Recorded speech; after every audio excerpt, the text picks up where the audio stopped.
লা আসআলুকুম আলাইহি, আপনি নবী আসআলুকুম তাদের কাছে কিছুই চান না, আলাইহি আজরান কোনো প্রতিদান। কিসের প্রতিদান? আজকে নামাজ পেয়েছি, নামাজ পড়তেছি নবীর জন্যে, রোজা রাখতেছি নবীর জন্যে, হজ করতেছি নবীর জন্যে, যাকাত দিচ্ছি নবীর জন্যে।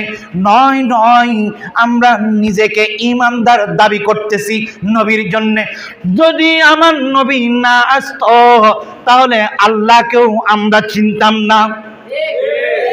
আমরা আমার নবীর মাধ্যমে আল্লাহকে চিনেছি। শুধু এতটুকু নয়, আহলে বাইতের স্মরণে মাহফিল কেন করব, বা করার পেছনে আমাদের উদ্দেশ্যটা কি, আমাদের লাভটা কি? আহলে বাইত তারা কারা, আর তাদেরকে জানা আমাদের জন্য আদৌ কি এত জরুরি কি না, এটা আমাদের একটা বোঝার একটা বিষয় আছে। কারণ কেন এই সময়টা যখন আসে, বিশেষ করে মাহে মুহররমুল হারাম যখন আসে, মানুষ দেখবেন দুই ভাগে ভাগ হয়ে যায়। কিছু হয়ে যায় হুসাইনি, কিছু হয়ে যায় এজিদি। আবার কিছু মানুষ তাকে বলে যে আমরা হুসাইনিও নয়, আমরা এজিদিও নয়, আমরা কি আল্লাহর বান্দা। তো আমাকে বুঝতে হবে তিনটা দলের মধ্যে আমি কোনটার দিকে যাব। কারণ আমি আসলাম গেলাম তা নয়। মানুষের জীবনযাত্রা দেখেন না, প্রত্যেকটার একটা যখন লক্ষ্য উদ্দেশ্যটা থাকে তখন মানুষটা তার উদ্দেশ্যের মধ্যে পৌঁছাতে পারে। ঠিক তেমনিভাবে এই শুহাদায়ে কারবালার মাহফিল আদৌ কি আমাদের জন্য এতটুকু জরুরি কিনা সেটা আমাদের জানার প্রয়োজন আছে কি নাই? আরো বড় করে বলুন। আমি তার দিকে লক্ষ্য রেখে কোরআনুল কারীমের মধ্য থেকেই আমাদের সকলের পরিচিত একটি আয়াতে কারিমা তেলাওয়াত করেছি। সূরাতুল আলে ইমরানের 31 নং আয়াতে কারিমা। গভীরভাবে মনোযোগ। আজকে আমরা নামাজ পড়তেছি কাকে খুশি করার জন্য? রোজা রাখি কাকে খুশি করার জন্য? সন্তানদেরকে মাদ্রাসার মধ্যে দিয়েছি, উদ্দেশ্য কি? ইলমে দ্বীন শিখবে, আল্লাহকে চিনবে। আমাদের লাভের জন্য না ক্ষতির জন্যে? সন্তান যদি ইলমে দ্বীন শিখতে পারে খুশি হবে কে? সঠিক পথ পেলে খুশি করব কাকে? আল্লাহকে। আল্লাহ গোটা কায়নাত সৃষ্টি করেছেন। আমার আল্লাহ বলেন, ও আমার জগৎবাসী শুনে নাও, আমি আল্লাহ হলাম তোমাদের খালেক, আমি আল্লাহ হলাম তোমাদের মালিক। কিন্তু আমি আল্লাহকে যদি তোমরা পেতে চাও, আমরা গোটা দুনিয়া চাই আল্লাহকে রাজি করতে, কিন্তু আয়াতে কারিমা কোরআনুল কারীম আমাদেরকে বলে দিচ্ছেন, ও জগৎবাসী, তোমরা যেটাকে তোমাদের সংবিধান হিসাবে জানো, যেটাকে আমাদের আল্লাহ এবং রসুল পর্যন্ত পৌঁছার মাধ্যম হিসাবে জানি, সেই কোরআনুল কারীমের মধ্যে আমার আল্লাহ বলে দিচ্ছেন, ও আমার জগৎবাসী, তোমরা যারা নিজেদেরকে ঈমানদার দাবি করো, নিজেদেরকেই আমি আল্লাহর বান্দা দাবি করো, আমি আল্লাহর প্রিয়ভাজন হতে চাও, বান্দা তোমরা আমি আল্লাহর কাছে আসতে পারবা। কিন্তু আমি তোমাদেরকে একটা সূত্র দেখিয়ে দিচ্ছি, যেই সূত্র অনুযায়ী যখন তোমরা যাবা তখন আমি আল্লাহ তোমাদের প্রতি খুশি হয়ে যাব। বড় করে বলুন সুবহানাল্লাহ।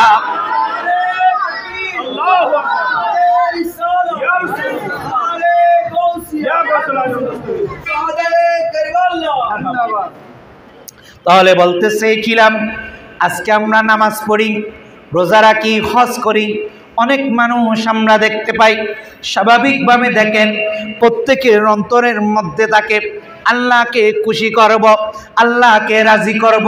কিন্তু আল্লাহ বলতেছেন, বান্দারে আমি তোমাদেরকে একটা পথ দেখিয়ে দিচ্ছি।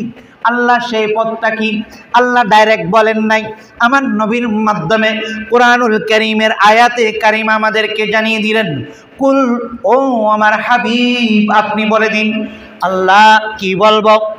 আল্লাহ বলতেছেন ইন কুনতুম তুহিব্বুন আল্লাহ, ইন কুনতুম, এটা গ্রামারের ভাষায় একটা বলে শর্ত জাযা। শর্তটা কি? আমরা অনেক সময় বলি তুমি যদি আমার এই কাজটা করে দাও তাহলে আমি তোমার জন্য এই উপকারটা করব। তাহলে উপকার করার মাধ্যমে উপকার তখনই হবে যখন কাজটা করবে। আল্লাহ বলে দিচ্ছেন ইন কুনতুম, ও আমার বান্দারে তোমরা যদি চাও কি হতে, তুহিব্বুন আল্লাহ, আল্লাহকে ভালোবাসতে চাও, আমার নবী বলেন ফাত্তাবিউনি,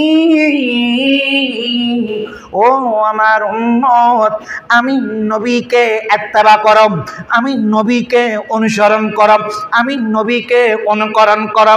ইয়া রাসূলুল্লাহ, অনুসরণ করলে আপনি নবীকে, আমরা অনুসরণ করলে আপনি নবীর দেখানো পথ অনুযায়ী চললে, আপনি নবীকে ভালোবাসলে, আপনি নবীর সন্তুষ্টি লাভ করলে আমাদের জন্য লাভ কি হবে? আমার আল্লাহ আমার নবীর মাধ্যমে জানিয়ে দিচ্ছেন ইউহিব্বুকুমুল্লাহ, ও আমার জগৎবাসী শুনে নাও, শুনে নাও, আল্লাহর মহাব্বত হয়ে যাবে। শুধু আল্লাহর মহাব্বত হয়ে যাবে তাই নয়, ওয়াগফির লাকুম, আল্লাহ একদিকে ভালোবাসবেন, অপরদিকে আল্লাহ বলতেছেন ওয়াগফির, আল্লাহ ক্ষমা করে দেবেন, লাকুম তোমাদের, উযুবাকুম যতগুলি গুনাহ রয়েছে সমস্ত গুনাহ আল্লাহ মাফ করে দেবেন। বড় করে বলুন সুবহানাল্লাহ। তাহলে আল্লাহকে পেতে চাইলে আমাদের যেতে হবে কার কাছে? নবীর কাছে। কার কাছে? হ্যাঁ, অনেকে বলতে পারে ডাইরেক্ট পাবো।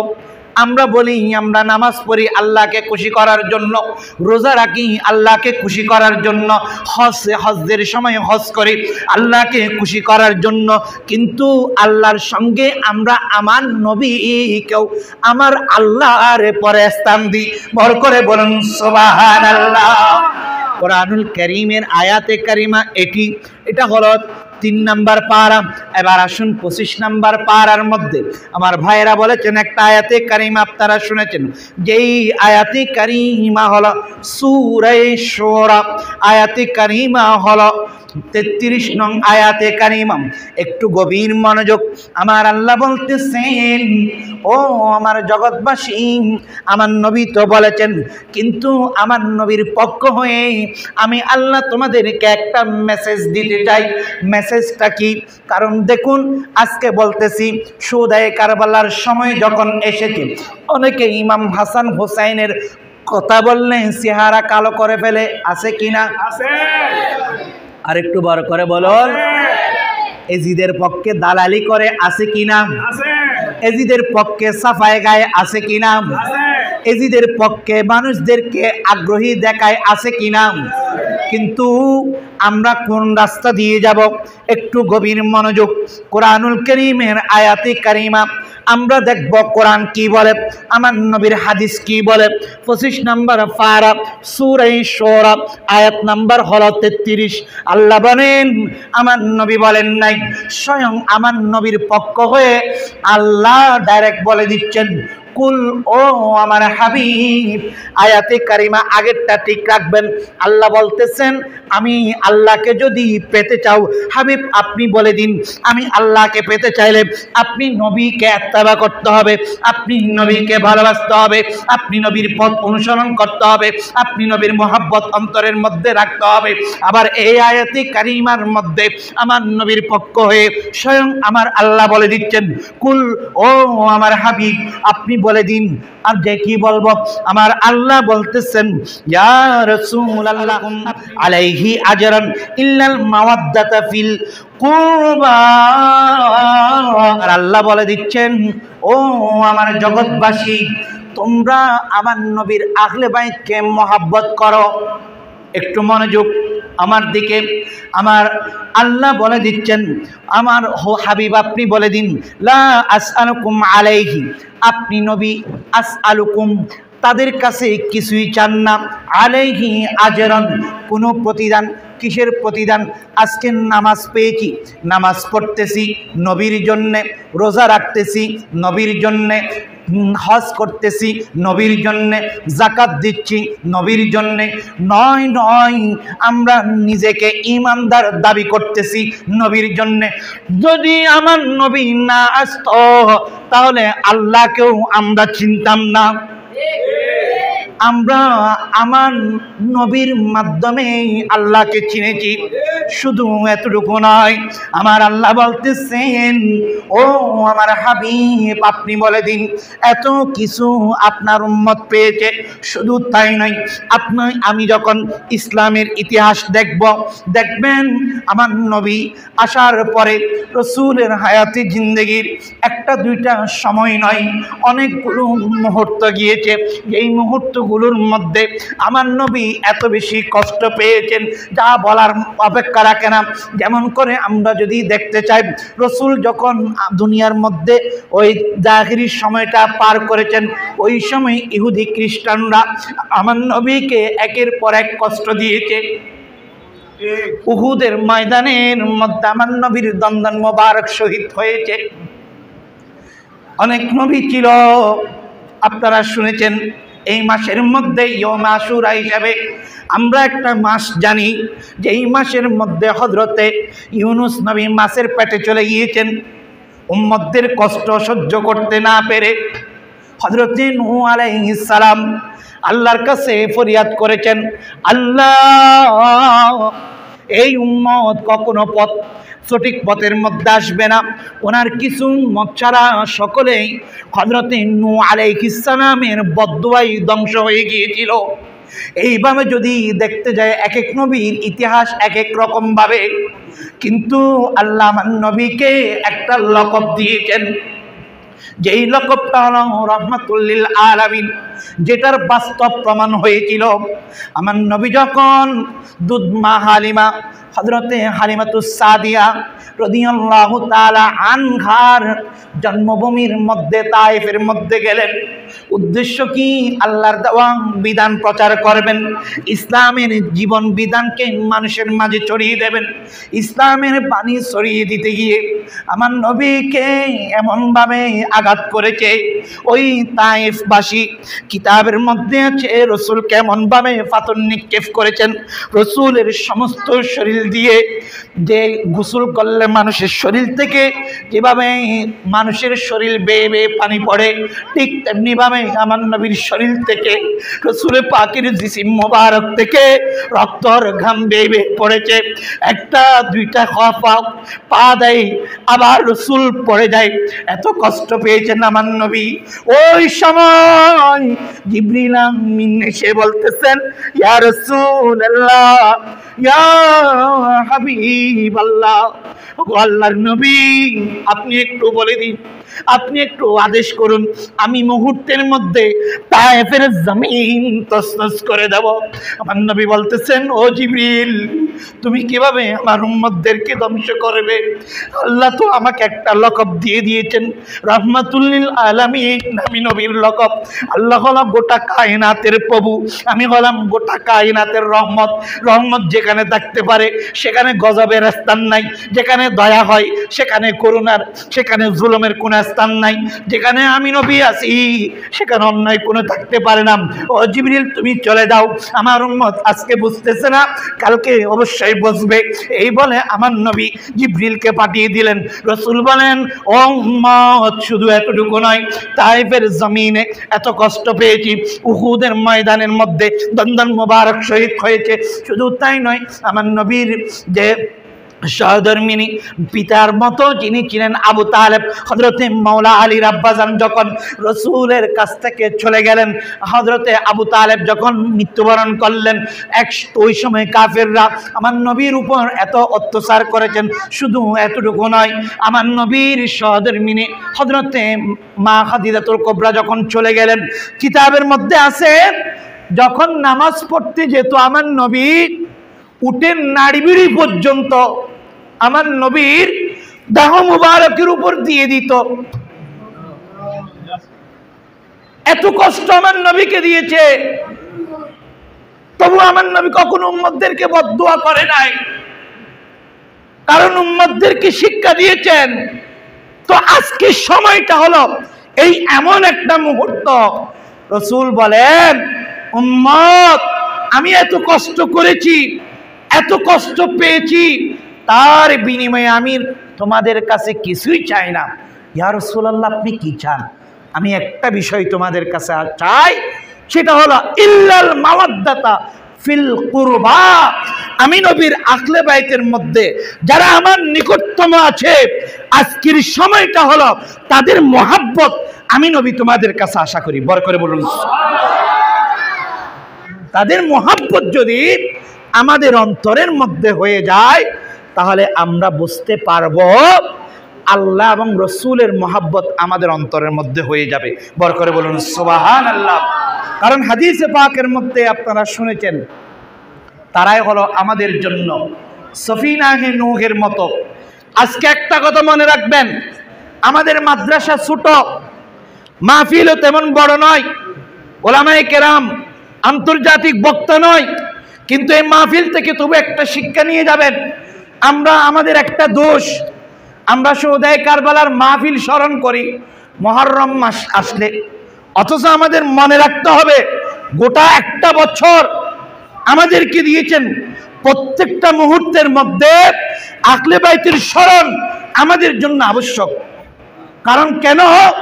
তাদেরকে আপনি মহাব্বত করবেন, আল্লাহ এবং রসুলের মহাব্বত আমাদের অন্তরের মধ্যে এমনি হয়ে যাবে। আল্লাহ এবং রসুল আমাদের কাছে এমনি হয়ে যাবে। কারণ কেন? আমার নবী ও হাদিসে পাকের মধ্যে বলেছেন, হযরতে আবু যর গিফারির কথা হুজুর আসছে, আমি একটু করে বলতেছি। হযরতে আবু যর গিফারি উনি বলেছেন, আমি যখন খানে কাবার মধ্যে গিয়েছি, খানে কাবার দরজা ধরে বলতেছেন, আমার নবী বলেছেন আমার আহলে বাইত ও উম্মত তোমাদের জন্য সফিনাহে নূহের মতো। এখন আপনাদের প্রশ্ন আসতে পারে, হুজুর সফিনাহে নূহে কি? আদম আলাইহিস সালাম আমাদের প্রথম বাবা, সূত্র অনুযায়ী ধরতে গেলে আদমের পর হযরতে নূহ আলাইহিস সালাম। কারণ আদম আলাইহিস সালামের পর দ্বিতীয়বার দুনিয়ার আবাদ হয়েছে হযরতে নূহ আলাইহিস সালামের মাধ্যমে। কেমন করে? নূহ আলাইহিস সালাম আল্লাহর দরবারে ফরিয়াদ করেছেন, আল্লাহ ওনার দোয়া কবুল করেছেন। অনেক লম্বা কথা হুজুর আসছে, আমি দীর্ঘ করব না। আল্লাহ বলেছেন একটা নৌকা তৈরি করো, সেই নৌকার মধ্যে প্রত্যেকটা প্রাণী থেকে জোড়া জোড়া নিলেন, ওনার উম্মত যারা তাদেরকে নিলেন। ওনার একজন পুত্র ওনার অবাধ্য ছিল, তাকে রেখে দিয়েছেন, স্ত্রীকে রেখে দিয়েছেন। আল্লাহ গজব দিয়েছে, কিতাবের মধ্যে আছে মাটি থেকে যে অনবরত দুইটা বর্ণনা, একটা 40 দিন আর একটা 6 মাস মাটি থেকে পানি উঠছে, আসমান থেকে পানি পড়ছে। এইভাবে 40 দিন এভাবে পড়েছিল, গোটা পৃথিবী ধ্বংস হয়ে গিয়েছিল। শুধু ওই নৌকার মধ্যে যেগুলোই ছিল সেগুলোই বেঁচে ছিল। সেই মুসা নূহ আলাইহিস সালামের কিস্তিটা যেদিন জুড়ি পাহাড়ের মধ্যে গিয়ে থেমেছে, সেটা হলো ইয়ম আশুরার দিন। তো আমার নবী বলতেছেন, সেই নৌকার মধ্যে যারা উঠেছিল তারা যেমনি ভাবে রেহাই পেয়েছে, তারা যেমনি ভাবে আল্লাহর কাছে তারা মুক্তি পেয়েছে, আল্লাহর প্রিয়ভাজন হয়েছে, অন্যরা যেভাবে ধ্বংস হয়ে গিয়েছে। ও উম্মত শুনো, তোমাদের কাছেও আমার আহলে বাইত হলো সেই সফিনাহে নূহের মতো। আমার সেই আহলে বাইতকে যারা মহাব্বত করবে, নূহ আলাইহিস সালামের কিস্তির মধ্যে ওঠার কারণে যারা মুক্তি পেয়েছিল, আমার আহলে বাইতকে মহাব্বত করার মাধ্যমে তারা আল্লাহ এবং রসুলের কাছে প্রিয় বলবে। বড় করে বলুন সুবহানাল্লাহ। শায়ের কত সুন্দর করে বলতেছেন, হন নবীর আওলাদিন নূহের কিস্তি, নবীজির বয়ান, নবীর আওলাদিন নূহের কিস্তি, নবীজির বয়ান, আবু যর গিফারির হাদিসে প্রমাণ, জীবন দিবে ইমানে পাবে সুন্নিদের পথে, জীবন দিবে ইমানে পাবে সুন্নিদের পথে, জান্নাতে তুরি জায়গা হবে হোসাইনের সাথে। বরকত বলুন সুবহানাল্লাহ। আপনারাও হাদিস শরীফের মধ্যে শুনেছেন, আমার নবী বলেছেন আল হাসান ওয়াল হুসাইন সাইয়্যিদা শাবাবি আহলিল জান্নাহ। রাসূল বলে দিচ্ছেন, উম্মত তোমার জান্নাতের মাধ্যম যদি ধরতে চাও আমার হাসান হুসাইনকে অনুসরণ করো। কারণ কেন? জান্নাতের যুবকদের সরদার আল্লাহ আমার হাসান হুসাইনকে বানিয়ে দিয়েছেন। আরো বার করে বলুন, নবীর আওলাদি নূহের কিস্তি নবীজির বায়ান, আবু যার গিফারির হাদিসে প্রমাণ, জীবন দিবে ইমানে পাবে সুন্নিদের পথে। বড় করে বলুন না সুবহানাল্লাহ। আজকে মাদ্রাসা অনেকগুলো আছে, মুসলমান অনেকেই দাবি করে, আহলে বাইতের স্মরণ কয়জনের অন্তরের মধ্যে আছে? আমার নবীও বলেছেন, ও উম্মত শুনে নাও, আমি নবী ওই উম্মতের সঙ্গে আছি, মা আনা আলাইহি ওয়া আসহাবি। এটা আলিম তথা ইন্টার ক্লাসের মধ্যে একটা হাদিস পড়ানো হয়। রসুল বলেন যে উম্মতের মধ্যে আমি নবী আছি, আমার সাহাবী আছে, আমার আহলে বাইত আছে, আউলিয়া কেরাম আছে, সালফে সালিহিনগণ আছে, সেই দলে তারাই হচ্ছেন একমাত্র সঠিক দল। আজকে দেখেন ওয়াহাবি জামাত যারা বলে, তারা নিজের স্বার্থের জন্য ইসলামকেও জিন্দা করে দিতে বিন্দু পরিমাণ দ্বিধাবোধ করে না। এখন বাস্তবে সেটার বাস্তব প্রমাণ দেখতেছেন।